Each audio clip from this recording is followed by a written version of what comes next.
Alright guys, so gonna continue our video series here. We now move on to Chapter 9, Contracts. So this is a class that, in class, we take 6 full hours to cover 2 entire classes. So one of the more important chapters for test purposes. So in your textbook this year starts on page 235. So open up to page 235 and we'll get started here. So for contracts, in general, if they were to ask about something to begin with, one of the things a lot of people struggle with, or at least get confused with for the test, is that verbal and oral agreements are valid but not enforceable. So what exactly does that mean? So if I shake your hand and say, I'm going to buy your house off you for $500,000, and you shake my hand back and say, all right, we got a deal. If I decide to change my mind, you can't really take me to court and say, well, he shook my hand and said he was going to buy it off me for $500,000. So when they say valid, valid's really as good as a handshake. If you want things to be enforceable, you're going to get them in writing. You're going to get them in contract form. And if you want things to be enforceable, there's a statute called the Statute of Frauds. And the Statute of Frauds says that if you want contracts to be enforceable, get them in writing. What the Statute of Frauds states is that anything, if you want to get a contract enforceable, have it put down in writing, have both parties sign off on it. Because verbal and oral agreements are valid, but they're not enforceable. And the reason behind that is due to what we call the Statute of Frauds. So if you want something to be enforceable, get it in writing, and it's due to the Statute of Frauds. Next here, as we move on towards the right side of page 235 here, we talk about different types of contracts: unilateral contracts, bilateral contracts, valid, void, voidable. So we'll talk about these here now. So the first one listed here, a unilateral contract. First and foremost, what does the prefix uni mean? The prefix uni means one. So again, the prefix uni means one. So a unilateral contract is a contract that's only capable of being exercised by one party only. Now, the best example of that would be an option contract. In an option contract, you have the option or, and remember, if you guys remember from class, or gives the base of word, and if a word ends in double E, it receives the base of word. So in an option contract, you have the option or, the party given the option, and the optionee, the party receiving the option. So, to give you an example of this, in an option contract, the option or, the party given the option, is a prospective seller. The optionee, the party receiving the option, is a prospective buyer. So what happens in an option contract is the option or gives to the optionee the right to decide whether or not they'd like to buy or not buy a specific property for a stated sum within a limited period of time. To give you guys an example, the owner of the property, perhaps maybe he rents it out with the option to purchase. And for the option to purchase, he says, John, you're going to rent this place out, and I'm going to give you the option to purchase it. That option is going to be written as follows. You have the option to decide whether or not you'd like to buy or not buy 123 Main Street for $500,000 within 6 months' time. So when that 6 months comes up, that optionee, the person who was given the option, in other words, in my example, the renter with the option to purchase, can decide whether or not he'd like to buy or not. If the market skyrockets and that house is now worth $550 and they have the option to buy at $500, the seller is not going to want them to exercise that. But guess what? There's nothing that the seller can do because they gave the option to the buyer. So use common sense there. Who received the option? Prospective buyer received the option. So it's their option to decide what they want to do. Now, the option or, the party who gives the option, that's the prospective seller. Once they give that option, it's not their option anymore. They've given that option away to somebody else. So the optionee, the party who receives the option, they decide what they want to do. So one of the things that kind of coincides with this that we talk about is in an option contract, the prospective buyer is called the optionee. So we like to say the buyer, in other words, the optionee can force the seller to sell, but the seller can't force the buyer to buy. So in an option contract, the buyer, the optionee, can force the seller, the optionor, to sell, but the optionor cannot force the buyer to buy. In other words, the seller cannot force the buyer to buy. So the market tanks and goes into the dumps, and I have the option to purchase with the prospective buyer, the optionee, at $500, and things worth $450 in 6 months. When my option period, comes up, I'm just going to let it go. Now, if I put up some option money, let's say maybe $1,000 to hold that option open, I would forfeit that $1,000. But it's better than buying a house for $500 that's worth $450 in that circumstance. So that's the unilateral contract. Best example, that's that option contract we just spoke of. Then we have bilateral contracts. So for a bilateral contract, the prefix bi means two. So you would have two parties to this contract. And the best example of a bilateral contract is just your standard real estate contract. So in a standard real estate contract, the buyer and seller enter into a purchase agreement, and the buyer says, I'm going to give you $500,000, and the seller says, okay, I will give you a house. So bilateral, two parties make promises. The seller promises to give a house, the buyer promises to give money. And then we have valid contracts. So for a valid contract, if they were to ask you, about verbal and oral agreements, again, we spoke about these to begin this video. Verbal and oral agreements are valid, but they're not enforceable due to the statute of frauds. So the thing I would say most likely to keep in mind for valid is that verbal and oral agreements are valid, they're just not enforceable, and it's due to what's called the statute of frauds.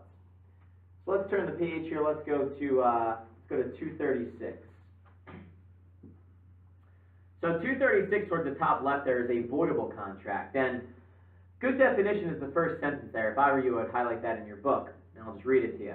It says a voidable contract is one that may be enforced or rejected by one party to the agreement, but at the same time is unenforceable against that same party. What the heck does that mean? So what that basically means is that one party can fully enforce it, while the other party can't enforce anything. So the best example of this I can give you is a lease between a landlord and a minor. If a landlord is dumb enough to rent, let's say, to a 16-year-old, that 16-year-old signs a 2-year lease. 2 months in, the 16-year-old can say, I want to go back and live with mommy and daddy. So, and they can leave. And there's nothing the landlord can do about that. Can't sue them, can't say that they breached the contract. Again, they're 16. They weren't a competent party. However, if 2 months into that lease, the landlord's like, man, I made a mistake. I should have never let a 16-year-old sign a lease with me. I better, try to get him out of here, before I incur some larger liability. So the landlord reaches out to the tenant, the 16-year-old, and says, listen, I apologize. I thought it would be a good idea to rent to you, but I'm having second thoughts. I want you to move out. The tenant, the 16-year-old, could laugh at them and say bye, because they allowed me to sign a lease. So I, as a 16-year-old, can enforce it against the landlord can't enforce it against me. So the best example of a voidable contract would be a lease between a landlord and a minor. And then we have unenforceable contracts. So what type of contracts are valid but not enforceable? We just spoke about these again. So verbal and oral agreements are valid but not enforceable. And then towards the bottom left here, we have executed and executory contracts. And really what these are more so than anything is phases of the contract. So a contract is said to be executed when it's a done deal, closing has taken place, and the deed has been transferred. You guys probably hear the slang term like, hey, send me over a copy of the fully executed contract, and you probably think that just means a signed contract. But for test purposes, an executed contract, as far as the phase of the contract, that's a fully performed contract. It's a done deal, the closing's taken place, the deed has changed hands. So the contract is executed once the property is actually sold. And then we have the executory contract. So same thing, it's also a phase of the contract. So the executory contract, what that basically is, it's the period of time after attorney review, but prior to closing. So the executory phase is the phase of the contract after we had offer and acceptance, the attorneys looked it over, they concluded attorney review. We're now under contract. Now, what we say for the executory phase, one or more items still have to be settled before the deed is transferred. Now, it could be one item, which could just be perhaps the closing itself.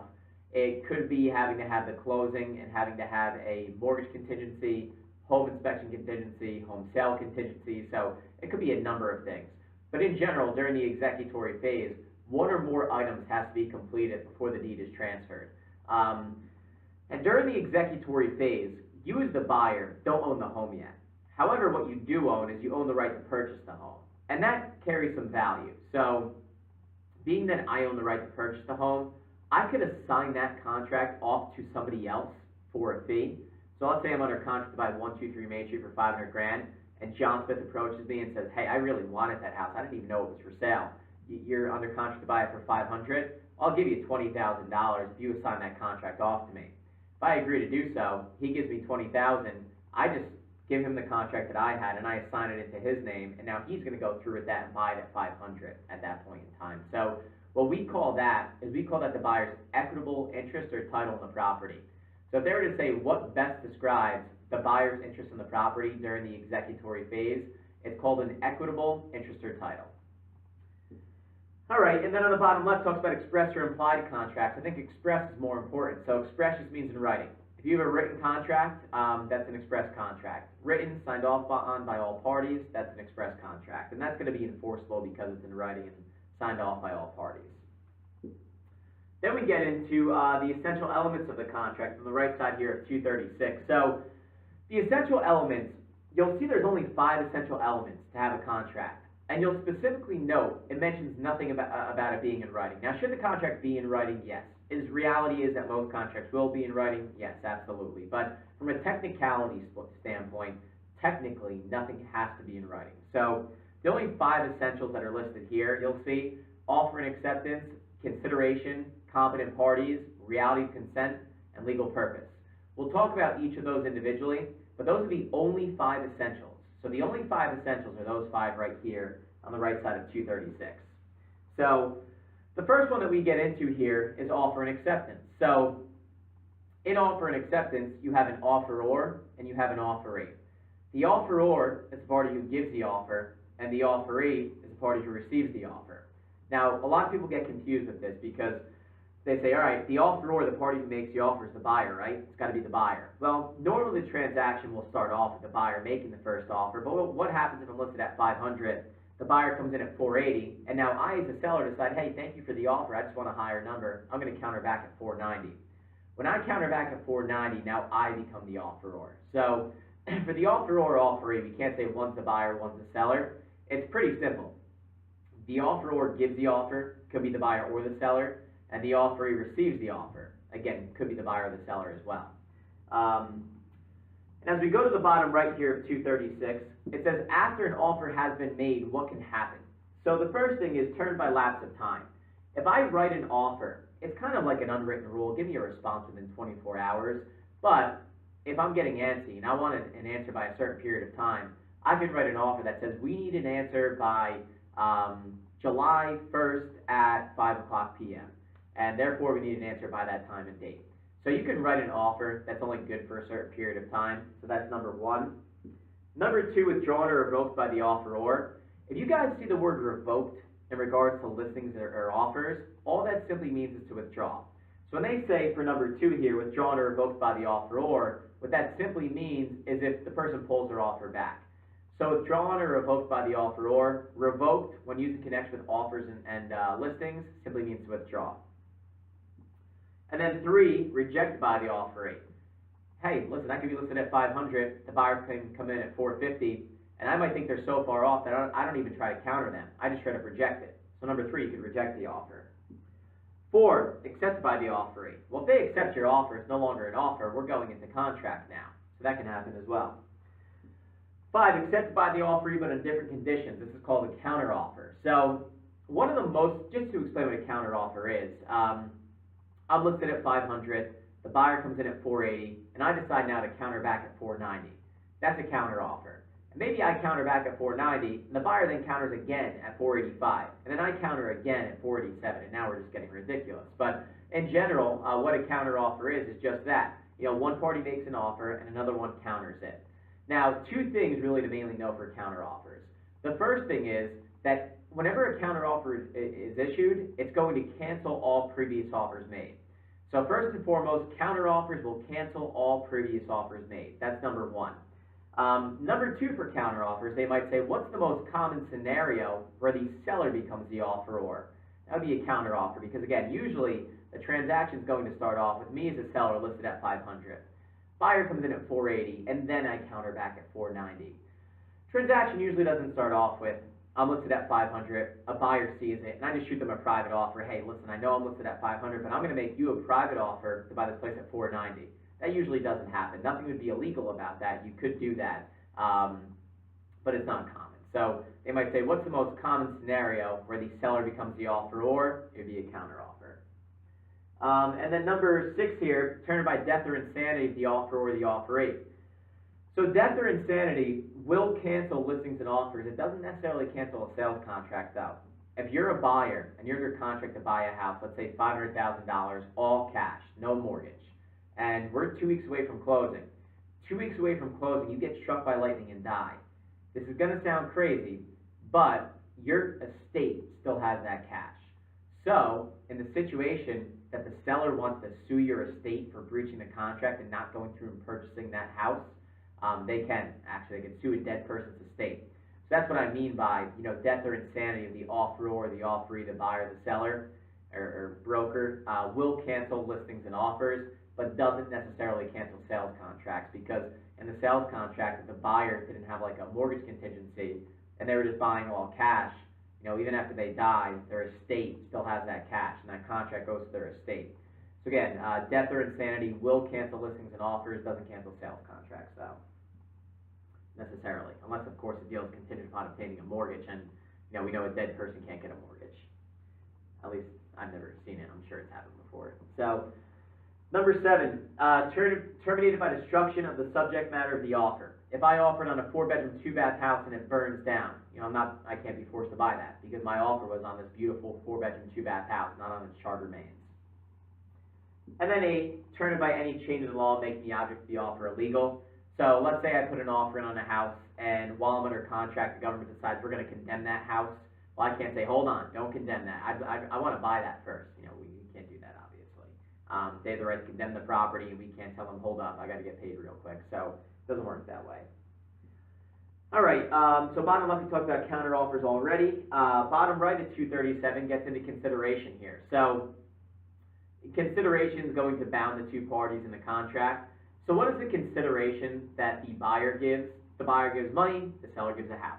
So let's just assume we're talking about a sales contract. The buyer gives money, the seller gives a house. Pretty straightforward, nothing too complicated about that. So let's turn the page here. Let's go to 238. 238 on the top left talks about an earnest money deposit. Now, an earnest money deposit by itself is not consideration. Consideration is the total purchase price. That does get applied towards consideration, though. To explain what an earnest money deposit is, if I write a $1,000 check along with my offer to purchase real estate, we call that either an earnest money or a good faith deposit check. Now, it's not required. You don't have to have it. But if you do have it, again, we call it an earnest money or a good faith deposit check.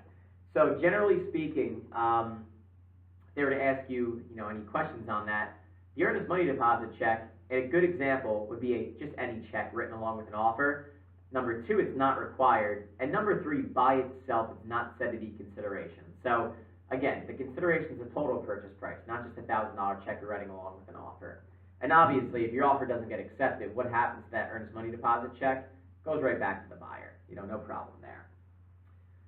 And then we talk about competent parties. So to be a competent party is pretty simple. You're 18 years old and you're of sound mind and memory. So again, as a competent party, you're 18 years of age and of sound mind and memory. And then bottom left, we talk about reality of consent. So when might you lack reality of consent? If you were under extreme duress or, intoxicated, let's say. Somebody put a gun to my head and said, sign this or I'm going to kill you. I was under the influence of drugs or alcohol. I was mentally incapacitated for some reason. So those would be things that might lack reality of consent. So if I were to sign a contract to sell something as a gun's being pointed to my head and I'm being threatened, and, if we wind up somehow, this guy doesn't go to jail, but I try to say, hey, I want to avoid this contract because he put a gun to my head while he made me sign that. You're not going to be held to that contract. You were under duress. So that's what reality of consent means. You'll see a bolded term here, though, on the bottom left of 238 that talks about meeting of the minds. So in regards to meeting of the minds, it's kind of misplaced a little bit here. So for meeting of the minds, it really belongs along with offer and acceptance. So if on the test they ask you which of the following best describes meeting of the minds, the answer is going to be offer and acceptance. What that means is two parties got together, they put their minds together, so to say, and they came to an agreement. So meeting of the minds is really another word for offer and acceptance. And then as we get to the right side here of 238, we talk about just different examples of, making mistakes. So informed versus uninformed misrepresentation. So informed misrepresentation is knowingly lying. You are knowingly lying about what you're doing, what misrepresentation that you're doing. So an example would be I go to a client's house, I'm doing the walkthrough. I say to the seller before I list your home, have you guys ever gotten water in your basement before? And they say, yeah, we have a ton of times, but don't tell anybody, otherwise we're not listing with you. I say, no problem.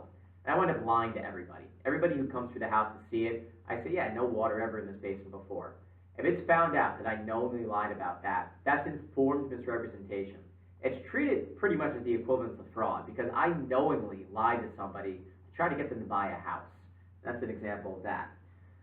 Then we have uninformed misrepresentation, when I lied about a fact that I had no guilty knowledge of. So I go to that same client's house, we do the walkthrough before I list it, get into the basement, and I say, Mr. and Mrs. Seller, have you guys ever gotten water down here before? No, what makes you think that? I don't know, I just naturally always ask sellers that before listing their home, because usually it's a question that a buyer asks me. No, we've never gotten water in our basement before. Okay, I list their house, a buyer asked me, hey, have they ever gotten water in the basement before? They told me they never got water in the basement before, so I believe them. It's later found out that the sellers lied. Now, I misrepresented that fact to buyers, prospective buyers, but, you know, again, reality is you can't expect me to know every little thing about a house as the agent because I didn't live there with the sellers for the past 20 years. So in that case, that's a case of what we call uninformed misrepresentation. So misrepresenting a fact in which you have no guilty knowledge of, basically. And if we go to page 239, it talks about legal purpose. So the contract has to be for a legal purpose. So to give you guys a good example of this, let's say I'm the owner of a rental building, and one of my tenants happens to say to me, or just a random guy off the street happens to say to me, listen, I know a lot of people who would rent in here, and I'll bring them to you if you give me $500 for every person that I bring you. And I say, sure, let's sign something that says that. I'll give you $500 for every person that you bring me. If this person doesn't have a real estate license, can I pay them a commission for doing real estate related activities? The answer is no. So that contract would be for an illegal purpose. I'm signing a contract with somebody to rent units out for me who doesn't have a real estate license and paying them a commission for doing so. That's illegal. That's a contract for an illegal purpose. And then next here on the bottom left of 239, description of property. So where would you find the most complete legal description of the property? We have a whole chapter on legal descriptions that we'll get to, but for starters here now, if they were to ask you, where would you find the most complete legal description of the property, you'd find that in a deed. Because a deed is what transfers ownership, so I gotta know what the hell I own. So again, if they were to ask you, where would you find the most complete legal description of the property, you'd find that in the deed. Then if you go to the right side here of 239, it talks about an assignment of contract. So in regards to the assignment of contract, a good example of this is if I were to, again, the example I gave earlier with the equitable interest or title. So if I'm under contract to buy something for $500 and some guy told me he would have paid $525, and I say, yeah, well, why don't you give me $25,000 and I'll just give you my contract to buy it for $500. So net effectively, you'll buy it for $525. I'm assigning that contract off to him. So what you're doing with an assignment is you're transferring all rights and obligations that you have just off to the assignee. You are the assignor. Remember, or gives a base of word. As the assignor, I'm giving the assignment to the assignee. So simply all I'm doing is I'm transferring all rights and obligations I have under the contract just off to another party. In this case, the other party is called the assignee. Now, one more thing to note about that too. Every contract is freely and totally capable of being assigned, unless specifically noted otherwise. So again, all contracts can be assigned unless specifically noted otherwise. So unless the contract says you cannot assign this, automatically it's assumed that you could assign the contract. So, do most contracts say it can't be assigned without permission from the seller? Yeah, most do. But again, if it doesn't have that language, then all contracts are assumed to be assignable. Option contracts, we talked about those already, so we'll turn and go to page 240 here. On 240, it talks about statute of limitations, mentions 6 years here. So there's certain records that must be kept for 6 years, and other ones for 6 months. And what are those? So for 6 years for record keeping, your broker keeps these records, by the way, not you as a salesperson. So for 6 years, it would be completed transactions and how clients' money was handled. And for 6 months, unaccepted offers and expired listings that didn't sell. So that would be the record keeping requirements for your broker. And then we get into the parole evidence rule. So in general, with the parole evidence rule, what it basically states is that whatever's in writing will take precedence over anything you guys said verbally. So the parole evidence rule, what it basically states is anything that is put in writing will take, and that's signed off on by both parties, will take precedence over anything you guys said verbally. So if I showed my client a house and the seller was home, and my buyer asks the seller, hey, you going to be leaving your kitchen appliances? And the seller says yes. And I draw up a sales contract, and I forget to mention the kitchen appliances being included in the sales contract. And we go to the final walkthrough at closing, and the kitchen appliances are gone. My buyer's furious, and they call their attorney saying, hey, we need to credit off the purchase price for the seller to replace the kitchen appliances. The attorney looks at the contract and says, your idiot agent forgot to write kitchen appliances included in the sale. Sorry, you're out of luck here. Unfortunately, that's my fault, really. So I should have wrote that in the sales contract. And the buyer's going to say, but they told me they were going to leave them. Well, sorry, the sales contract says otherwise. So whatever's in writing will take precedence over anything that was agreed upon verbally. That's what the parole evidence rule states. Then right side here of 240, you'll see the real estate sales contract, vendor, vendee, or bolded. So the vendor is a seller in a sales contract, and the vendee is a buyer in a sales contract. So again, the vendor is a seller in the sales contract, and the vendee is a buyer in a sales contract. So if we were talking about deeds, the party who gives the deed, who's basically the seller, we call the grantor. And the party who receives the deed, we call the grantee. But if we were talking about these people in reference to sales contracts, the seller in the sales contract, we call the vendor. The buyer in the sales contract, we call the vendee. So that's the difference there. Earnest money we talked about already. So if we go to page 241 here, we get into breach of contract.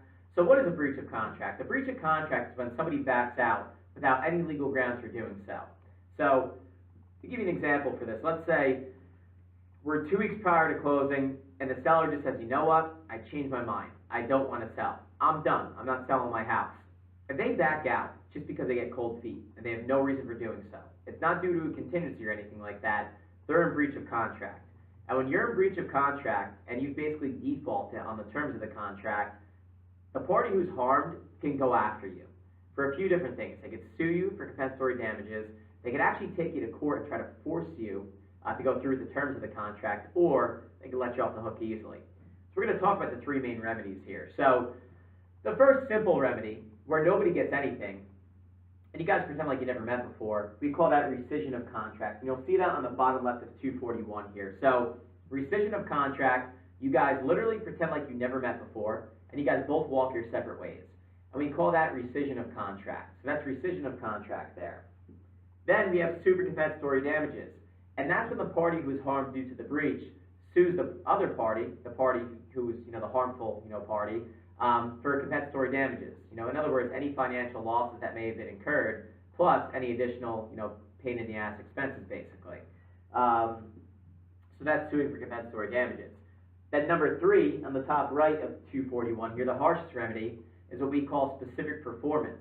And what that basically means, I'm taking the breaching party to court, and through court order, I'm trying to enforce the terms of that contract. So what exactly does that mean? So what that means is, if I was supposed to buy the house off you for $500, and you're trying to back out, and I want this house, and I'm not going to go down without a fight, I could actually take you to court, and through court order, try to get the court to force you to sell the home to me under the terms of that contract. $500,000, 20% down, whatever the terms happen to be.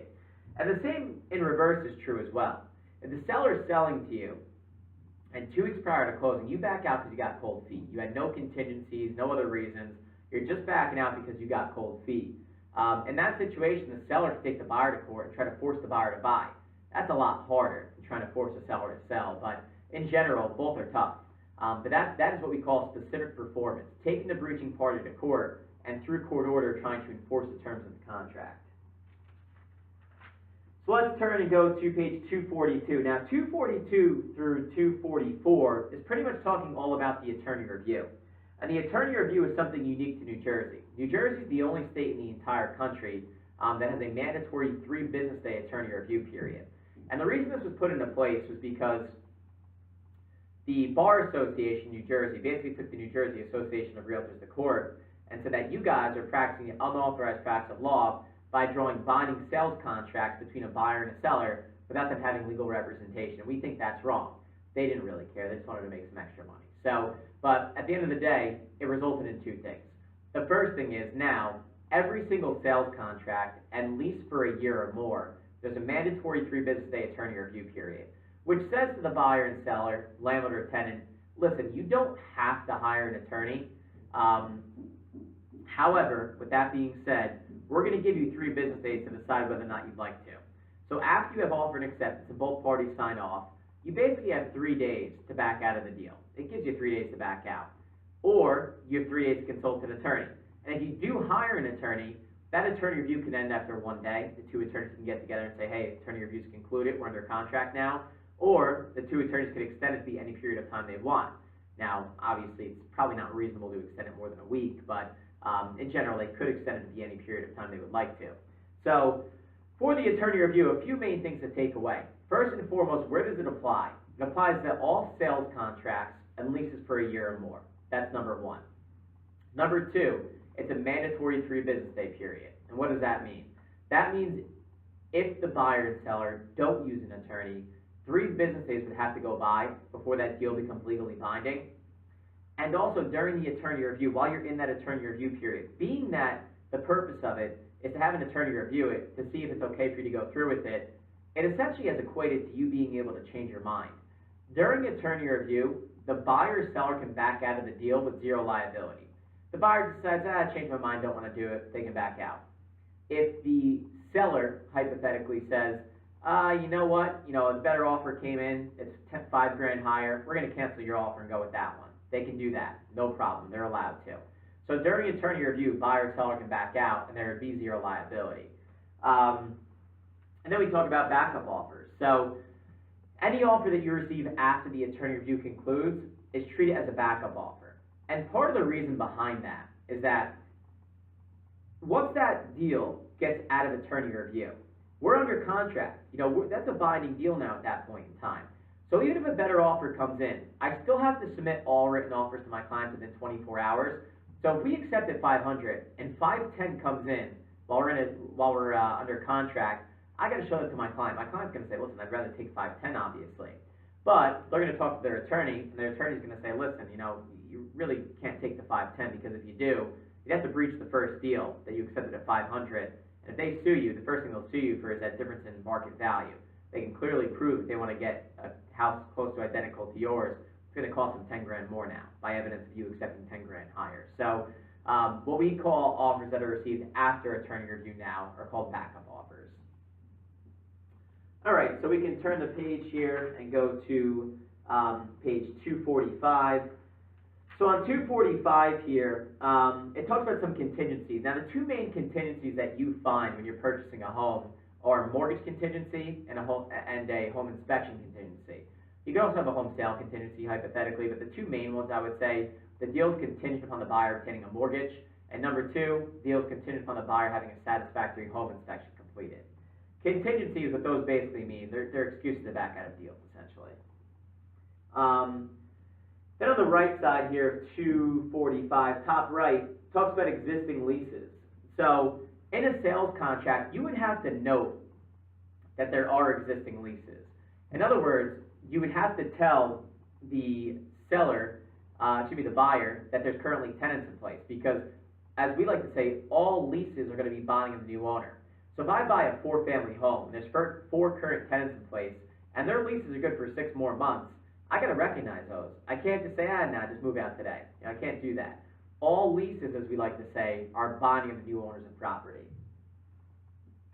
Then under the closing section here, towards the right side of 245, you'll see this bolded term here, time is of the essence. So the phrase time is of the essence when placed in a contract, which they say all contracts are today. When you see time is of the essence, what that means is that the dates set forth in the contract must occur on or before those dates. So if we have the closing date is June 1st, time is of the essence. That means closing must be held on or before June 1st. So we say time is of the essence does, it requires what we call punctual performance, which simply means the date set forth in the contract must occur on or before those dates. And then it talks about kind of deeds to be delivered at closing and things like that. Are we going to consult our clients on what type of deed they should take at closing as their real estate agent? No, we're not going to do that. Who's going to do that? Their attorney.